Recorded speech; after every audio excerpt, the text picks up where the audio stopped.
Though the character has long since become one of cinema's most iconic adventurers, the Indiana Jones franchise repeatedly proves that its titular protagonist isn't a hero at all. Cinema's most recognizable adventurer is a pop culture icon, thanks to his cinematic outings in which he discovers, and subsequently loses, various incredible artifacts of historical significance. The adventures of Indiana Jones are legendary and have elevated the character to near-mythic status. Despite being a fictional character, his fedora and bullwhip have essentially become synonymous with on-screen archaeology. The cinematic escapades of Indiana Jones began with Raiders of the Lost Ark in 1981, followed by the prequel Indiana Jones and the Temple of Doom in 1984. Jones' next outing came 5 years later in 1989's Indiana Jones and the Last Crusade, a film which also introduced Henry Jones Sr., Indiana's father. After a 19-year gap, Harrison Ford returned to the iconic role for the maligned sequel Indiana Jones and the Kingdom of the Crystal Skull. Ford is set to reprise the role for Indiana Jones 5, a film that's tipped to be the actor's last turn in the fedora, and potentially the last in the franchise. Despite the character's exploits making him one of cinema's most beloved protagonists, there is actually evidence to suggest that Indiana Jones may not be the hero he seems. Though Indiana Jones changes between movies, one thing that seems consistent about the character is that he simply isn't overly heroic. In fact, his actions are often selfish, and he rarely acts to serve the greater good. Most of his adventures are fueled by ambition or some other selfish emotion, and he shows little inclination to actually share his discovered knowledge with the wider world. Each movie in the Indiana Jones franchise further proves exactly why the eponymous adventurer should be considered a hero, and it makes for a particularly interesting character arc. Raiders of the Lost Ark sees Indy protect the status quo as one of the most beloved movies ever made. Raiders of the Lost Ark has been subjected to much scrutiny over the years. Common criticisms of Raiders of the Lost Ark are that Jones did nothing to actively affect the plot, and alternatively, that he could have prevented World War II had he not attempted to intervene.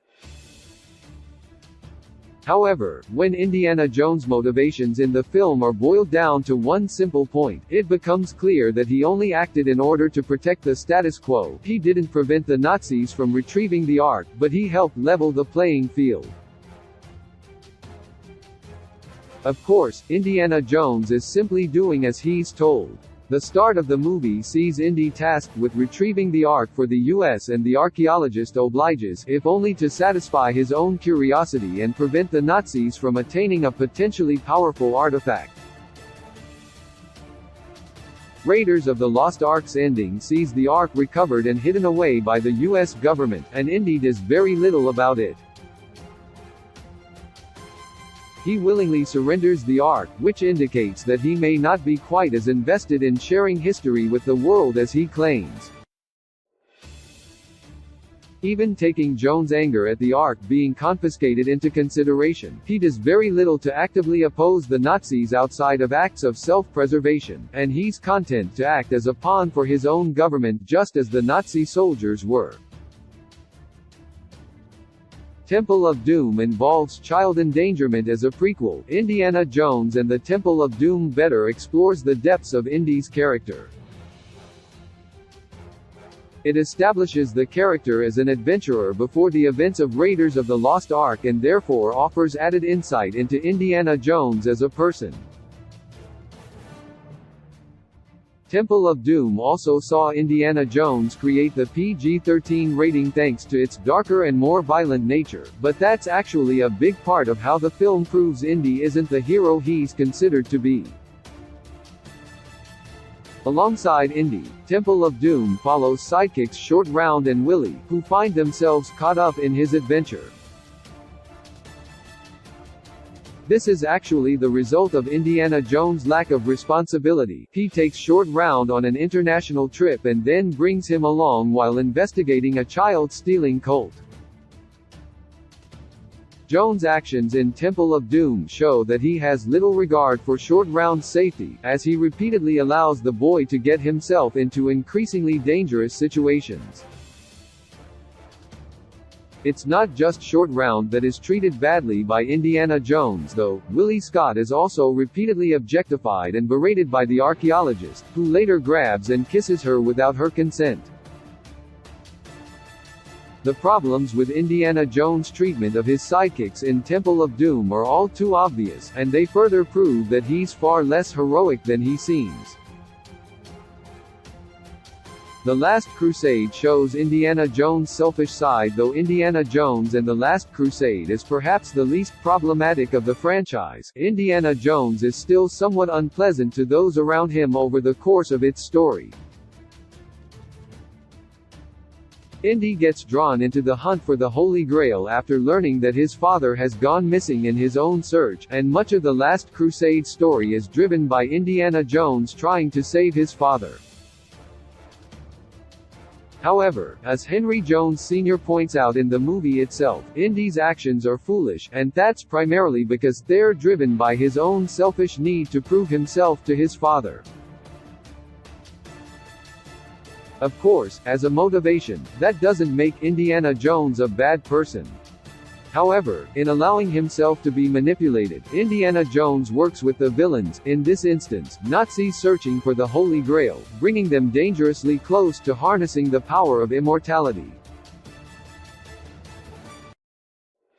It's also worth noting that Indy only wanted to save his father to prove himself, so essentially, he risked the fate of the entire world on his own pride.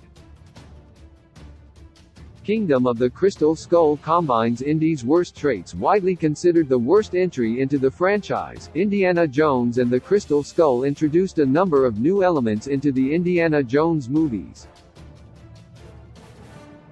It also revisited all of Indiana Jones' worst character traits, and it essentially combined all of his shortcomings from previous movies into one single story. While Kingdom of the Crystal Skull's problems are many, the fourth film does serve as good evidence for the idea that Indiana Jones isn't actually a hero at all, because he's actually distinctly unpleasant throughout. First off, Indiana Jones learns of the existence of his son, then spends most of the film treating him poorly, not unlike his own father did to him. It's also worth mentioning that the mother of Indy's child is Marion Ravenwood, a woman that only began a romantic affair with Jones while she was young and impressionable and he was her teacher. This makes the entire backstory of Shia LaBeouf's Mutt Williams proof of Indiana Jones' murky morals.